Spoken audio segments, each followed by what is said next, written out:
Mein Name ist Ute Schmid. Ich bin Inhaberin des Lehrstuhls für kognitive Systeme an der Universität Bamberg und ich leite die Forschungsgruppe Elementarinformatik, wo wir uns seit mehr als 10 Jahren mit der Vermittlung von allgemeinen Informatikkompetenzen, aber eben auch KI-Kompetenzen, vor allem für Kinder und Jugendliche befassen. Das Thema KI begleitet mich persönlich seit meinem Studium der Informatik in den 1990er Jahren. Habilitiert habe ich in der Zeit dann am Lehrstuhl Methoden für künstliche Intelligenz an der TU Berlin. Ich mache KI also schon seit lange vor dem Hype und mein Hauptforschungsgebiet ist erklärbares maschinelles Lernen und Human-in-the-Loop-Methoden für Mensch-KI-Partnerschaften. Das Thema KI und Bildung finde ich enorm wichtig. Diskutiert wird es seit ChatGPT Ende 2022 öffentlich wurde. Mich ärgert es ein bisschen, dass aktuell KI praktisch synonym mit ChatGPT oder allgemeiner großen Sprachmodellen betrachtet wird. Wir kommen sicher noch drauf, dass KI-Methoden deutlich mehr zu bieten haben, auch für die Bildung.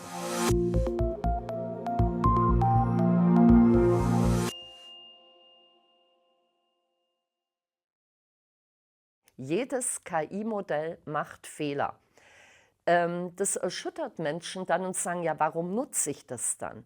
Ich glaube, das Grundverständnis, was man erstmal braucht, ist zu verstehen, was unterscheidet Standardsoftware, Standardprogramme von KI. KI brauche ich immer dann, wenn ich mit Standardmethoden der Informatik nicht mehr zurande komme. Die Standardmethoden der Informatik, die haben im Prinzip immer, zumindest theoretisch, die Möglichkeit, dass ich beweisen kann, dass die Algorithmen vollständig und korrekt sind. Korrekt heißt, für einen bestimmten Input kommt der richtige Output raus. Das sehen wir schon, dass es in vielen praktischen Bereichen, etwa wenn es um Recommendations geht, gar nicht mehr so leicht ist, weil gar nicht mehr klar ist, was richtig ist. Und Vollständigkeit heißt, dass es für alle Eingaben eine Ausgabe liefert. So, jetzt gibt es 3 Bereiche, wo ich Standardsoftware nicht nutzen kann. Der erste Bereich ist, wenn das Problem so komplex ist, dass man nicht in endlicher Zeit überhaupt mit einem Programm berechnen kann, was die Lösung ist. Das ist erstaunlicherweise schon bei ziemlich harmlos wirkenden Problemen wie Stundenpläne, Scheduling heißt da das Fachwort allgemein, oder auch bei Wegeplanung der Fall. Wo man sich's besser vorstellen kann, ist, wenn man Spiele anguckt. Ich kann nicht etwa für ein Schach- oder Go-Spiel mir wirklich alle möglichen Züge in der Kombination vorab berechnen. Das wäre ein Suchraum, der hat mehr Möglichkeiten, als es Partikel im Universum gibt. Deswegen benutzt man da heuristische Methoden. In jedem KI-Lehrbuch sind die ersten Kapitel genau dazu. Der zweite Fall, wo ich mit Standardsoftware nicht zurande komme, ist, wenn ich sehr komplexe Wissensbereiche habe, etwa in der Medizin, wo ich viel Domänenwissen brauche und viele Schlussfolgerungen ziehe, unter anderem auch sogenanntes Common Sense Reasoning, also Alltagsschlüsse, wo wir Menschen oft gar nicht merken, dass wir die permanent ziehen und dass ein KI-System das nicht kann. So, und jetzt kommt der spannende dritte Bereich, wo man KI braucht. Es gibt viele Bereiche menschlichen Wissens, die implizit sind. Wir Menschen wissen so viel mehr, als wir sagen können. Das heißt Polanys Paradox. Dieses implizite Wissen fällt uns total leicht. Etwa lernen Kinder ja schon sehr früh visuelle Konzepte. Die lernen, das ist ein Teddybär, das ist eine Katze, das ist ein Hund. Ja? Ich kann aber nicht explizit beschreiben, vollständig, was ich in einem Bild etwa, was ja nur eine Ansammlung von Pixeln ist, ja, identifizieren muss, um sicher zu entscheiden, da ist eine Katze drauf. Ja? Und was macht man dann? Man ersetzt explizite Programme durch aus Daten gelernten Modellen. In diesem klassischen EVA-Modell der Informatik, Eingabe, Verarbeitung, Ausgabe, steckt ja ein V, normalerweise Programmcode, und da steckt jetzt ein gelerntes Modell. Das sollte man erstmal verstehen. Wenn man das verstanden hat, sollte man tatsächlich auch wenigstens an einem ganz einfachen Beispiel von einem kleinen neuronalen Netz einmal sehen, was Lernen heißt. Dann wird dieses ganze Machine Learning entmystifiziert, wenn man kapiert, das sind einfach nur Matrizen reeller Zahlen, wo ich Werte geschickt durch Rückmeldungen aus meinen Daten verändere, solange bis ich möglichst wenig Fehler mache. Als nächstes sollte man diesen Punkt, KI-Systeme sind nicht immer korrekt, hernehmen und an Beispielen mal nachvollziehen, wo machen solche KI-Systeme, etwa gelernte Modelle, Fehler. Menschen lassen sich häufig dadurch dann sehr verunsichern und fangen dann an, KI-Systemen generell zu misstrauen, wenn Fehler sehr verschieden sind von menschlichen Fehlern, was eben häufig der Fall ist. Wenn ich etwa ein Foto von einem Eisbär vorliegen habe und mein Classifier sagt Kühlschrank, dann fragt sich ein Mensch, wie kann das sein? Das System ist ja doof. Ja? Und sowas kann ja tatsächlich passieren. Ja? Andererseits schaffen es solche Systeme aber hochkomplexe Muster zu lernen für diagnostische Zwecke und übertreffen da den Durchschnitt von Ärztinnen und Ärzten locker. Ja? Also zum einen ist KI hochperformant, zum anderen macht sie halt merkwürdige Fehler, die man besser nachvollziehen kann, wenn man ein bisschen unter die Haube geguckt hat.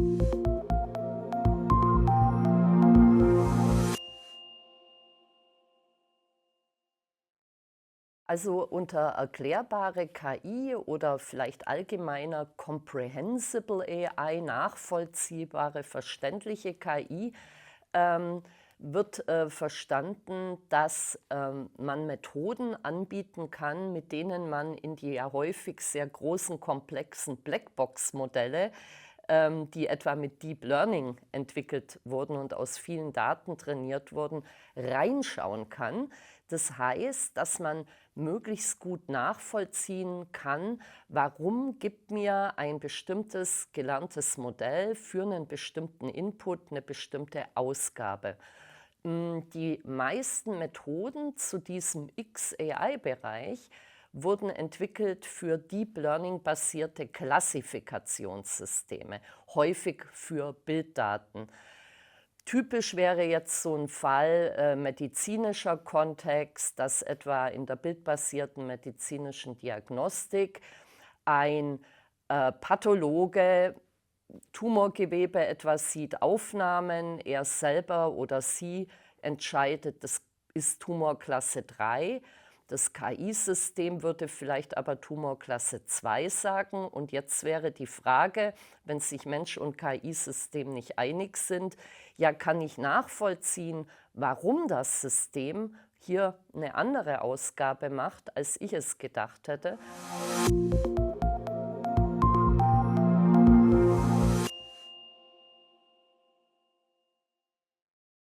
Diese Nachvollziehbarkeit ist wichtig für etwas, was man kalibriertes Vertrauen nennt. Nämlich, dass man einschätzen kann, bleibe ich als Mensch bei meiner Meinung oder vertraue ich dem KI-System in diesem Fall. Warum kalibriertes Vertrauen? Menschen generell haben die Tendenz, entweder sehr, sehr skeptisch gegenüber KI-Anwendungen zu sein. Das gilt in der Medizin genau wie in der Bildung. Ja. Gerade Lehrkräfte sind häufig ja nicht so technikaffin. Auf der anderen Seite gibt es Menschen, die ein Übervertrauen in KI haben. Häufig wurde angenommen für verschiedene Anwendungen, KI ist objektiv, der Mensch nicht. Was ein Riesentrugschluss ist, denn KI wird, also moderne KI, Machine Learning basierte Modelle werden ja aus vielen Daten trainiert, und wenn in den historischen Daten Biases, Verzerrungen sind, dann landen die voll im Modell und das Modell gibt die Biases weiter. Das gilt natürlich auch für generative KI. Wenn man sich ein bisschen Medienberichte anschaut, war zum Beispiel die Google-Foto-App mal sehr in der Kritik, weil dort Bilder von dunkelhäutigen Menschen als Gorillas gelabelt wurden. Dann hieß es, Googles Algorithmus ist rassistisch. Da saß ja aber niemand, der bösartig rassistisch war und das bewusst so entwickelt hat, sondern das liegt daran, dass gerade bei solchen Bilddaten hier unheimlich viele Merkmale korrelieren zwischen verschiedenen Klassen. Also dunkelhäutige Menschen und Gorillas teilen eben viele Merkmale, so dass das passiert ist. Google hat es tatsächlich nicht geschafft, das komplett zu unterbinden, und hat deswegen mal aus seiner Foto-App die Labels Gorilla, Schimpanse komplett rausgenommen, damit das nicht mehr passiert.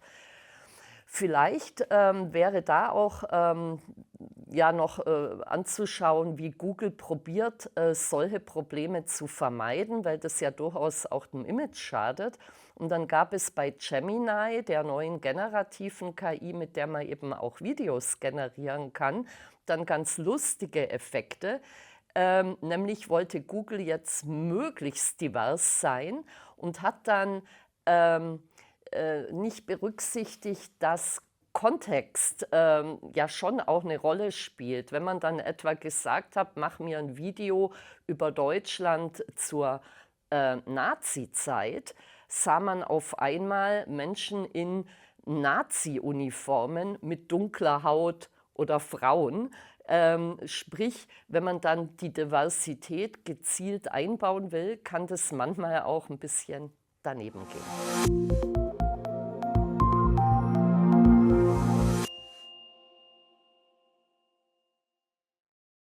Ich glaube, das kommt enorm auf den Problembereich an, und ich glaube, da muss man auch die eigenen Erfahrungen machen, wie man für die Aufgaben und den Bereich, um den es geht, sinnvoll promptet und eben auch wiederholt promptet, etwa wie man verfeinert, was man von Anfang an mitgibt, was vielleicht zu viel ist. Gerade jetzt, wenn es um Bildgeneratoren geht, würde ich da auch noch mal das Thema Biases ansprechen wollen. Man muss schon ein bisschen aufpassen. Ich sehe in vielen Vorträgen, wo generierte Bilder vorkommen, die ja oft gut gemeint sind, wenn Menschen vorkommen, extrem stereotype Personen. Ja? Gerade wenn ich, sagen wir mal, prompte, Frau im Wald, jetzt ganz banal, ja, dann kriege ich halt üblicherweise eine junge Frau, eine schlanke Frau, eine Frau mit einer wunderschönen Haut, eurasisch häufig vom Typ interessant.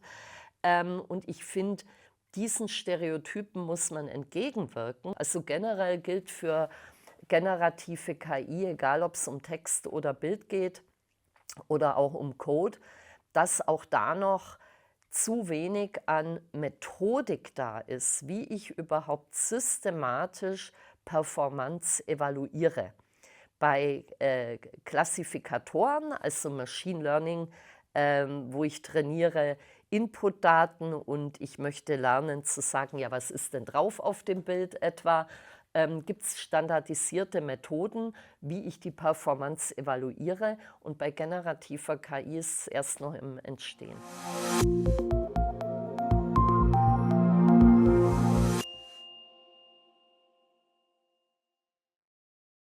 Ja, also ich denke, AI-Policy an Hochschulen ist ein sehr weites Feld. Es geht ja mit diesen immer wieder aufkommenden Debatten um das Thema Prüfungsrecht los. Ja? Ähm, Wie gehen wir mit generierten Inhalten in Prüfungsleistungen, sei es eine Seminararbeit oder vielleicht sogar die Bachelor- oder Masterarbeit, um? Ähm, Da kann man sehr extreme Meinungen haben, ne, und sagen, wenn irgendein, GenAI-Detektor anschlägt, ne, dann, muss das sanktioniert werden. Die schlagen aber natürlich auch an manchmal, wenn GenAI nicht benutzt wurde. Oder umgekehrt sagen, ich beurteile einfach das Produkt und, also meine Erfahrung ist, wenn dann nicht ordentlich überarbeitet wird etwa, dann ist es halt auch nicht sehr gut. Ähm, Das heißt, das muss in die Lehre natürlich mit einfließen. Wie korrigiere ich? Wie mache ich eine Co-Creation, die zum guten Endprodukt führt? Das ist der eine Bereich, der rechtliche.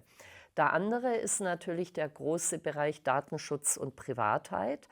Es gibt natürlich inzwischen Angebote speziell für die Hochschulen, Stichwort Hawkey. Ähm, aber generell, wenn man es breiter denkt, ist es natürlich nicht eine gute Idee, etwa eine Seminararbeit in irgendein freies, öffentliches, Sprachmodell, Chatbot reinzukopieren und sich dann, die Bewertung schreiben zu lassen und womöglich auch noch die Note, ja? Also, ich glaube, auch da muss man, noch viel diskutieren und sich Good Practices überlegen. Der dritte Teil ist eben für mich eigentlich der wichtigste, nämlich: Wie vermittle ich Kompetenzen in meinem Fach sinnvoll im Zusammenspiel mit KI-Tools?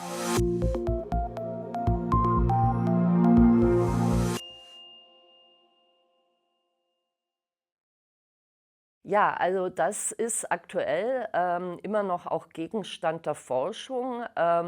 Relativ bald kamen Ideen, dass man eben solche generativen Ansätze kombiniert mit eigentlich klassischen Information Retrieval Methoden, sodass man dann gezielt in dem generierten Output, bestimmte, ja, Segmente überprüft, indem man mit typischer Suche, wie man es eben aus Suchmaschinen kennt, dann passende Webseiten oder Quellen identifiziert und auf die verweist. Aktuell wird viel daran geforscht, wie man, RAG, also Retrieval Augmented Generation, nutzen kann, indem man eben gezielt bestimmte Inhalte mit einspeist, in so ein generatives Modell, sodass mehr abgesichert wird, welche Art von Information dann im generierten Output landet.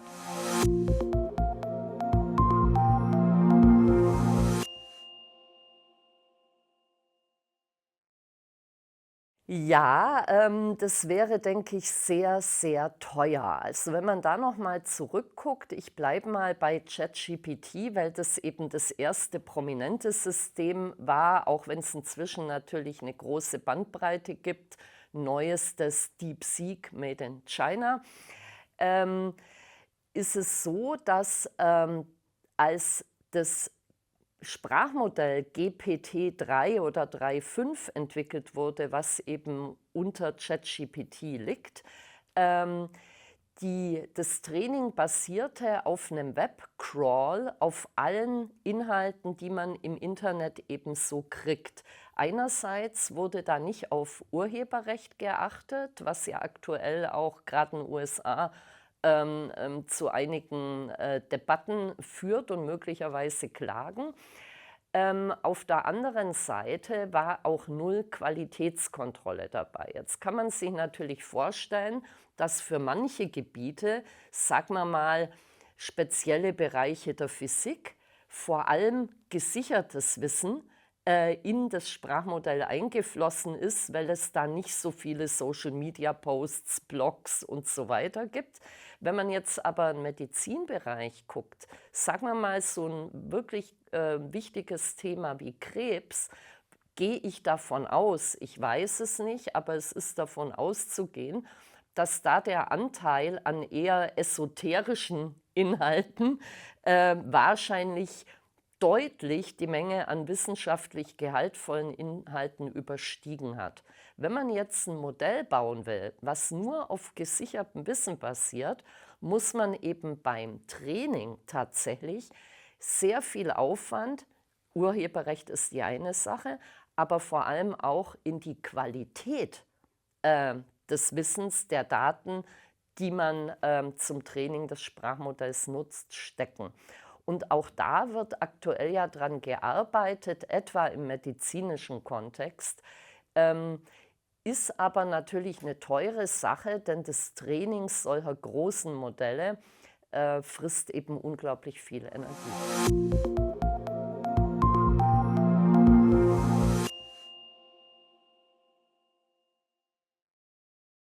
Ich rede punktuell mit meinen Studierenden und frage die: „Nutzt ihr es etwa hier für Python-Code in der Machine-Learning-Veranstaltung?“ Und höre mir eben sehr gut an, was meine Studierenden sagen. Und mein Eindruck ist, dass gerade die wirklich guten Studierenden das nur sehr punktuell und gezielt einsetzen und dann davon auch profitieren. Die eher schwächeren Studierenden und die frühen Semester, die erleben wirklich einen Kompetenzverlust, weil sie sich ihre eigene Chance, etwas zu lernen und Kompetenzen aufzubauen, selber nehmen. Also ich sehe es zwiegespalten. Je mehr die Kreativität, um die es geht, mehr Richtung Innovation geht, denke ich, kann man das durchaus tun. Ja?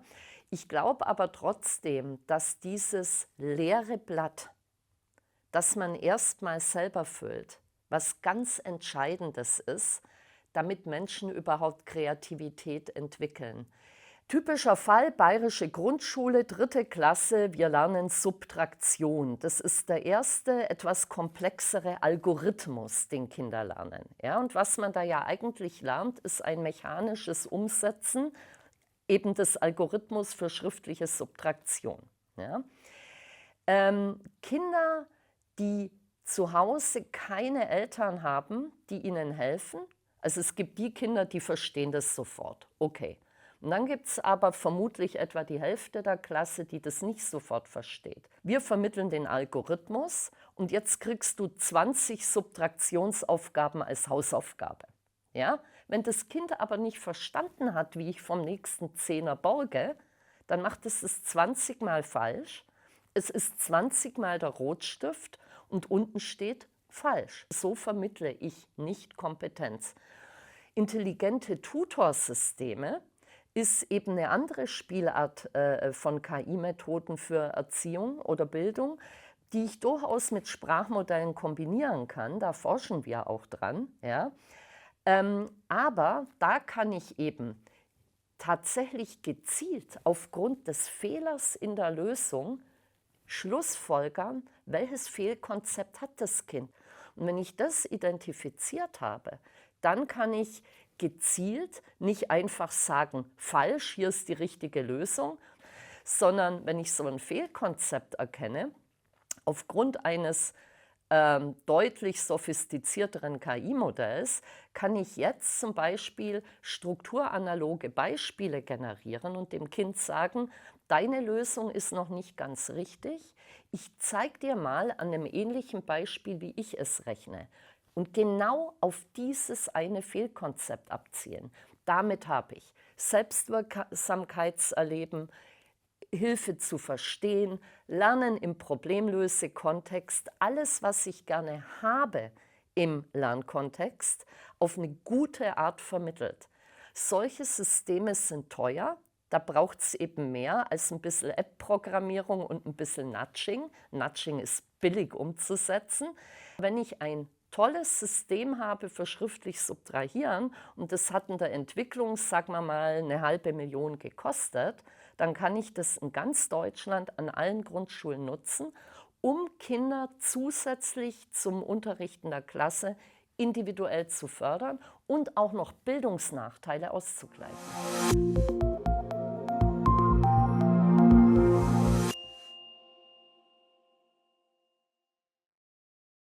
Kommt sehr auf den Bereich an. Wir machen gerade beispielsweise mit dem IPN in Kiel ein intelligentes Tutorsystem für Redoxreaktionen, also Chemie eher in der 9., 10. Klasse Gymnasium. Und wenn ich da eben tatsächlich wissen will, was ist die korrekte Lösung, als auch wissen will, wie identifiziere ich Fehler und wie gebe ich Feedback, glaube ich, dass ich mit GenAI alleine nicht zurande komme. Wir nutzen generative KI jetzt etwa im Bereich Textaufgaben. Denn wie wird Mathematik, Rechnen in der Grundschule etwa vermittelt und später leider auch im Gymnasium? Ich habe es durchaus erlebt. Bei uns ist Mathe Rechnen. Ja? Und Rechnen ist ja nur das korrekte Ausführen eines Algorithmus, was man lernen sollte. Aber Mathematik hat was mit Verstehen zu tun, ja? Genau wie Physik und so weiter. Das heißt, was ich jetzt gerade mit meinem Team umsetze, ist, dass wir schon für diese Grundschulrechentutoren Textaufgaben machen und sogar Aufgaben mischen, Distraktoren einbauen, sodass Kinder lernen, aus einem natürlichsprachig beschriebenen Problem selber zu inferieren, was muss ich denn hier rechnen? Ja, und was sind die Bestandteile etwa für die Subtraktion oder die Multiplikation? Und ich glaube, viel mehr auf Textaufgaben gehen, da hilft einem GenAI absolut. Und ich glaube, das ist essentiell für Mathematikverständnis.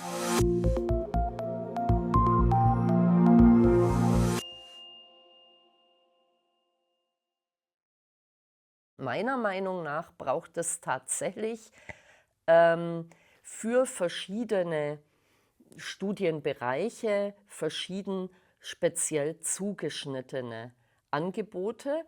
Ich kann mir schon vorstellen, dass ich für den breiten Bereich aller Geistes- und Kulturwissenschaften ein Modul anbiete. Ich denke, ich würde da so 6 ECTS ansetzen. Wenn ich dann für Medizin mir das angucke, brauche ich ein bisschen andere Inhalte. Ich muss Geisteswissenschaftlerinnen und Wissenschaftler ja auch anders abholen. Häufig haben die wenig mathematischen Hintergrund oder sind sogar Mathe ängstlich, aber sie haben vielleicht einen guten Hintergrund, grundlegend über bestimmte Dinge nachzudenken, etwa was macht menschliche Intelligenz allgemein aus, was bedeutet Lernen. Und so muss ich es, glaube ich, zuschneiden. Auch in Ingenieurswissenschaften brauche ich, denke ich, KI-Kompetenzen, vor allem, das ist mein Eindruck, fehlt in Ingenieurswissenschaften häufig Statistik und Data Science-Kompetenzen und die brauche ich, wenn ich Machine Learning sinnvoll einsetzen will. Und so könnte ich jetzt über verschiedene Studiengänge mir immer überlegen, was sind denn die Methoden, wo hole ich die Leute ab und wie technisch tief will ich gehen. Sicher bei Ingenieurwissenschaften tiefer als in Geisteswissenschaften. Ich sehe keinen Bereich, wo KI-Methoden nicht sinnvoll einsetzbar wären.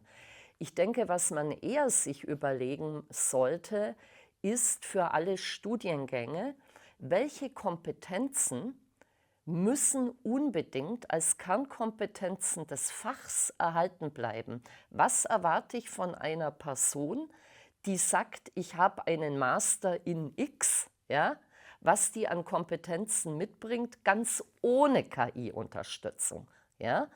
Dann muss ich mich fragen, welche Kompetenzen braucht es vielleicht in Zukunft wirklich nicht mehr, ja? Und dann muss ich mich fragen, welche Kompetenzen müssen neu dazukommen. Und ich sehe aktuell ein bisschen die Gefahr, auch mit diesem reinen Fokus auf Anwendungen von generativer KI in der Lehre, sowohl was Generierung von Texten als auch Generierung von Programmcode, aber auch für die Lehrenden, was vielleicht Korrekturen, Generierung von Folien, von Arbeitsblättern betrifft, dass wir wirklich aufpassen müssen, nicht Kernkompetenzen von Fächern zu verlieren. Um mit generierten Inhalten danach sinnvoll umzugehen, die ja eben nicht unbedingt korrekt sind, ja, oder vielleicht auch einfach von der Qualität nicht passen für einen bestimmten Bereich, brauche ich die Kompetenzen, die ich brauche, um es selber zu tun. Also ich kann etwa 'nen Programmcode nur dann umschreiben und korrigieren in einen korrekten Code, in einen effizienten Code, in einen gut lesbaren Code, ähm, wenn ich es selber tun kann, auch bei Texten, ja, bezogen auf meine Forschungsfrage. Wenn ich einen Stand der Forschung kriege in irgendeiner Studierendenarbeit, die sich sehr generisch liest, ja, dann hat das ChatGPT gemacht. Und das ist aber ja auch nicht der Punkt. Wenn ich Related Work zusammenfasse für mein Thema in meiner Seminararbeit oder Projektarbeit, dann ist es entscheidend, dass ich mir die Mühe mache zu entscheiden, was ist Related Work für meine Frage und warum und nicht so ein generisches Blablabla. Jede wissenschaftliche Arbeit verlangt auch Anstrengung und ein Ringen um Struktur. Und ja, ich persönlich möchte meine Texte mit Herzblut schreiben. Ich habe was zu sagen und das will ich sagen.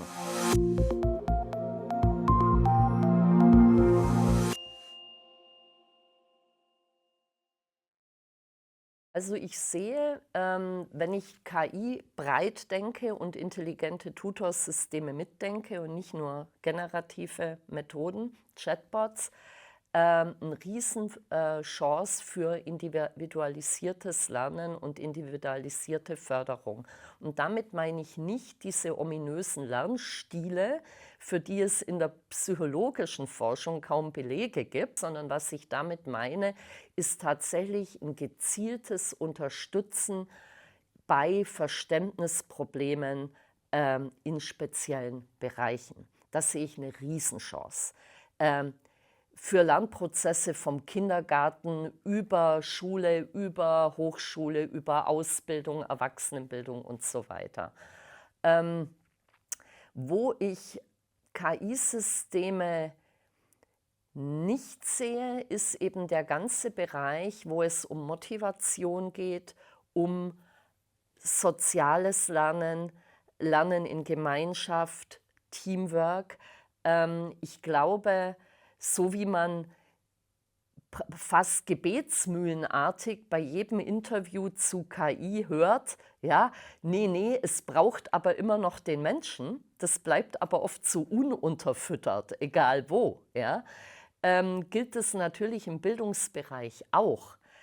Gute Lehrkräfte und Lernen in Gruppen von Gleichaltrigen bringt ja, ein breitere Lernerfahrung, die uns eben auch hilft, in einer demokratischen Gemeinschaft, ähm, ja, später zu arbeiten, Gesellschaft mitzuentwickeln, hilfsbereit zu sein, empathisch zu sein.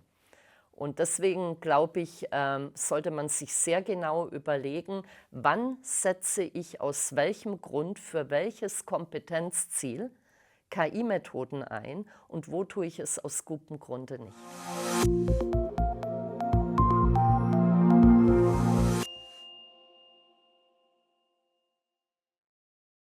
Die grundlegenden Kompetenzen, sprich AI Literacy, die man meiner Meinung nach erwerben sollte, ist erstens ein Grundverständnis davon, was KI-Anwendungen von Standardsoftware unterscheidet.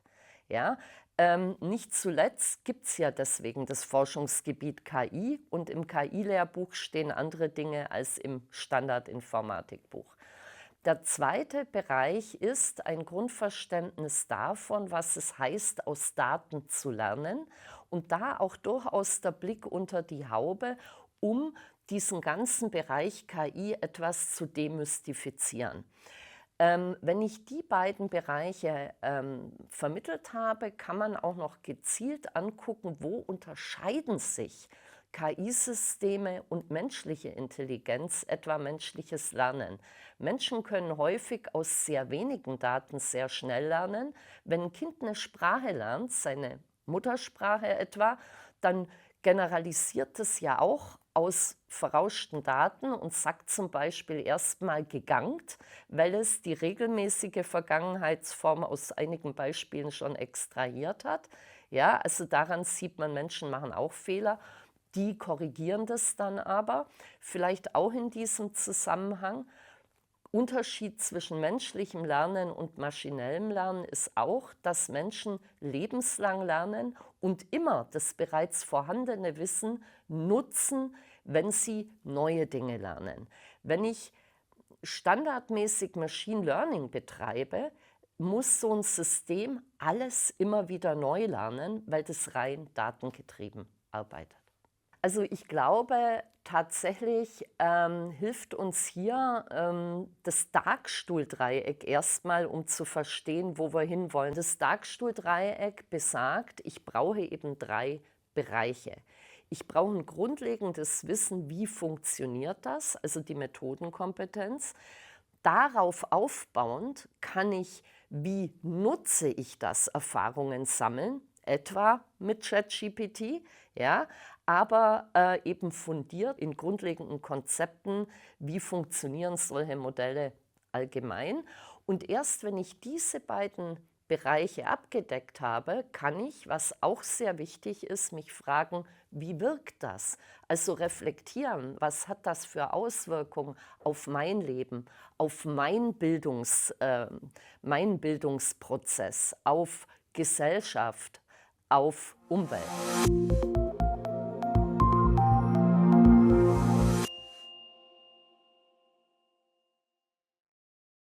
Um Erfahrung zu sammeln, würde ich tatsächlich erstmal so Dinge empfehlen wie, ähm, nimm einen Text und lass dir eine Zusammenfassung generieren.